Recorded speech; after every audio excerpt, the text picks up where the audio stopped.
This morning at church, a very special event happened that I'd like to share with you, if I may. At our church, there's a young man in our congregation who is 11 years old. He is a very intelligent young man, very voracious leader, very polite person, but he's deaf. He wears a hearing aids to help him out in this area, but he basically he is a very excellent lip reader. And he gets by reading lips because he can hear very few sounds. For instance, he does not hear the organ at our church. A very special young man, but that's where it goes. Well, this morning, our music director, very talented Beth Nichols, invited a classical flutist to join her for the presentations this morning and accompany her on the flute where she played the organ and later piano in several pieces. Well, that happened this morning. They were going to play the prelude.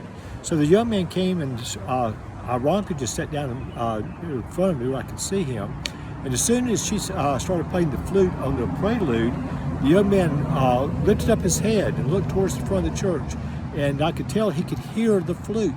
And he listened very intently and watched the flute. And when she finished, he clapped. He was very moved by this. Well, you know, that was a very special thing. So welcome to one of our videos from St. Mark's Episcopal in Dalton, Georgia, and hope everyone is well. Today was an ironic day for this to happen because the day is the day of Pentecost, when we celebrate the Holy Spirit coming to the followers of Jesus, and them using the inspired and enabled by the Holy Spirit, they go out and preach to all the many Jews from many different nations in Jerusalem and tell them about the good news of Christ. They tell them about the resurrection of Christ. These were the first sermons really about the risen Christ. But what was special is that each person, even though they spoke many different languages, could hear the good news in their own language, and that surprised them. Well, when the disciples did this, the people were very bewildered, according to Luke, writing this story, but they were inspired, because they couldn't understand how this was happening. They didn't understand the people were inspired and enabled by the Holy Spirit to speak in different languages and to not just make noises, but actually speak where the people could understand them and to share the good news. They could hear it. So it's almost like the young man today, suddenly in a world void of sound, suddenly there was something he could hear.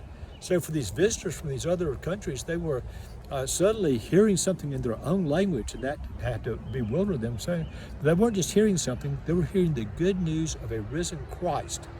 And they were very persuasive. It says, according to Luke, that 3,000 people became believers that day. So the people, they heard, they listened, and they believed. And it was beautiful. Just like the young man, during children's church today, I asked the young man if he heard the flute. And he said, yes, I could hear it. He said, it was beautiful. It was beautiful. Well, I imagine the people who heard the good news, the gospel about the risen Christ at the first Pentecost, they heard, they listened, and they believed, and it was beautiful. And for that we'll say, thanks be to God.